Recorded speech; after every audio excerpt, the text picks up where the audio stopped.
आमचा विश्वास, आमची बातमी. ही दृश्य पाहिलीत का?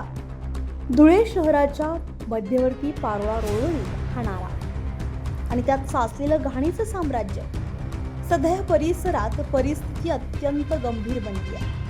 पारोळा रोड परिसरातील नाल्यात मोठ्या प्रमाणावर घाण साचल्यामुळे नाला अक्षरशः तुडुंब भरलाय. विशेष म्हणजे नाल्याभोवती कोणतेही सुरक्षा कठडी नसल्यानं अपघाताचा धोका अधिक वाढला आहे. दिवसभर या मार्गावर मोठ्या प्रमाणावर वाहतूक आणि नागरिकांची वर्दळ असते. त्यामुळे कोणत्याही क्षणी मोठी दुर्घटना घडण्याची शक्यता नाकारता येत नाहीये. या पार्श्वभूमीवर ॲडव्होकेट पंकज गोळे यांनी महानगरपालिकेच्या अधिकाऱ्यांना प्रत्यक्ष जागेवर नेऊन या नाल्याची विदारक परिस्थिती दाखवून दिली आहे. नागरिकांकडून वारंवार तक्रारी करूनही प्रशासनानं याकडे दुर्लक्ष केल्याचा आरोप यावेळी करण्यात आला आहे. दरम्यान पावसाळा तोंडावर आला असताना ही परिस्थिती आणखीनच गंभीर होण्याची शक्यता आहे. नाला तुंबल्यास पाणी नागरिकांच्या घरात घुसू शकते, तसेच परिसरातील आरोग्य धोक्यात येऊ शकते. शहराच्या स्वच्छतेसाठी कोट्यावधी रुपयांचे टेंडर मंजूर होऊनही प्रत्यक्षात मात्र घाणीचं साम्राज्य कायम असल्यानं नागरिकांमधून संताप व्यक्त होतो.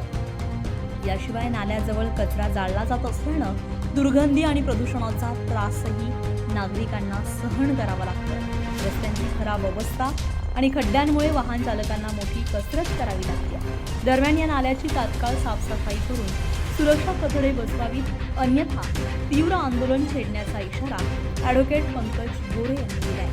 एकीकडे स्वच्छतेचे दावे आणि दुसरीकडे अशी वास्तव परिस्थिती. अपघात घडण्याआधीच प्रशासन जागं होणार का, हे बघणं आता तितकंच महत्त्वाचं ठरणार आहे. महानगरपालिका आणि स्वच्छताची संस्था आहे. आपण बघू शकतो सध्याच्या नाल्यांची परिस्थिती. प्रथम दर्शनी नाल्याची पाणी म्हणून महानगरपालिकेच्या अधिकाऱ्यांना सोबत घेऊन प्रत्यक्ष धुळ्याची परिस्थिती काय हे आज आम्ही दाखवलेली आहे. धुळे शहरातील जेवढेही नाले आहेत तर सर्वांची अशीच परिस्थिती आहे. प्रचंड घाणीचे साम्राज्य झालेले आहे. पाणी म्हणजे नाल्यावर पूर्ण घाण आहे. याच्यामुळे धुळेकर नागरिकांच्या आरोग्याला धोका निर्माण होतो. कोणीही रात्री एखादा धुळेकर, लहान अबाल, वयस्कर, महिलामधून कोणीही जर या नाल्यात पडलं तर कदाचित काळजी करू शकतो. अशी परिस्थिती या नाल्याची झालेली आहे.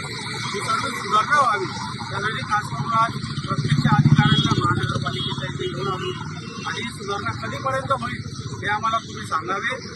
शहरात सर्वत्र कचरा खाण्याचं काम सत्ताधाऱ्यांच्या माध्यमातून होत असताना हे घाण सर्वत्र नाल्यावर जमलेली ही पारोळा रोड हा मुख्य रस्ता आहे. येथून जिल्ह्यातल्या सगळ्यांचं बाहेर जिल्ह्यातून देखील लोक ट्रॅव्हल्सचा प्रवास करतात आणि विधानक चित्र जर त्यांच्या डोळ्यात गेले तर डोळ्याची छबी काय तयार होत असते. हे सर्व प्रकार डोळ्यात सुरू असून आम्ही आज संबंधित अधिकाऱ्यांना घेऊन पाहणी केली आहे. आज आयुक्तांनाच आम्ही इथे बोलवलं होतं, परंतु त्यांना आपत्ती व्यवस्थापन संदर्भात काहीतरी बैठक लागली. आम्हाला त्यांना या निमित्ताने देखील सांगणं आहे. आपण आपत्ती व्यवस्थापन म्हणजे एखादी भविष्यात आपत्ती येणार असेल तर त्याच्यावर नियोजन करणे हा योगायोग असावा. आता उन्हाळा सुरू आहे, पावसाळा येणार, पावसाळ्यात नाले तुडुंब भरणार आणि हेच पाणी लोकांच्या घरात जाणार आणि मग त्यानंतर काही सत्ताधारी पुढारी असतील जाऊन किती पाणी कोणाच्या घरात किती पाणी घुसले हे पाहण्यासाठी सूत्रसेचन करणार. ही आपत्ती वेळेवर जागृत होण्यापेक्षा आमचं तेच म्हणणे महापालिकेला की आजच जागृत व्हा. पावसाळा लागण्याआधी सर्व नाले स्वच्छ करा. येणाऱ्या काळात कोणत्याही धुळेकर नागरिकांना त्या त्रासाला किंवा आरोग्याबाबत समस्या निर्माण होणार नाही आणि हे कठडे ताबडतोब उभे करा. कोणीही नाल्यात पडणार नाही, कोणत्याही धुळेकराच्या जीविताला हानी होणार नाही याची काळजी घ्या.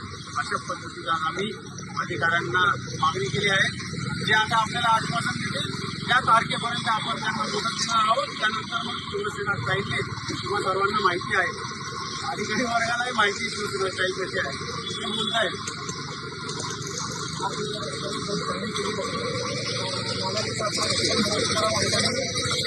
नाही केलेले आहे त्या सकाळी केलेला आहे. नाल्यामध्ये घाण आहे त्या संदर्भासाठी आपण 1 तारखेपासून नाल्या सफाईची जनजागृती घेणार आहोत. आणि यांच्यासाठी सरांनी सांगितल्याप्रमाणे आपण या नाल्याला पहिले प्राधान्य देऊन हा नाला पुन्हा शक्यतो माणसं, कर्मचारी, सगळ्या वस्तूच्या सहाय्याने आपण नाला यांना पूर्ण क्लिअर करणार आहोत. तसेच पूर्ण शहरामध्ये ही जी नालेसफाईची मोहीम आहे ती पण आपण हाती घेणार आहोत आणि त्यानुसार आपण पूर्ण शहराची पातळी करणार आहोत.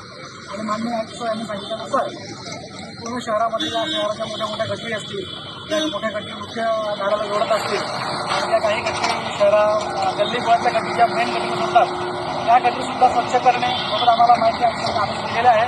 त्यानुसार आमची कारवाई पण सुरू आहे. पण ह्या नाल्याचं आम्ही पहिल्या प्राधान्याने या नाला अजून सुद्धा करू हे सभाव 1 तारखेनंतर धुळे शहरातील या नाल्यासोबत धुळे शहरातील जेवढे नाले असतील ते सर्व स्वच्छ करण्याचं आश्वासन आपल्याला दिलेलं आहे. धुळेकर नागरिकांना देखील माझं आव्हान आहे, तुमच्या भागातील कोणत्याही नाल्याची अशी परिस्थिती असेल तर आपण शिवसेना उद्धव बाळासाहेब ठाकरे पक्ष कार्यालय वापरतो तिथे संपर्क साधा.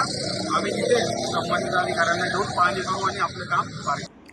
सुनील निकम, आपलं शासन, धुळे.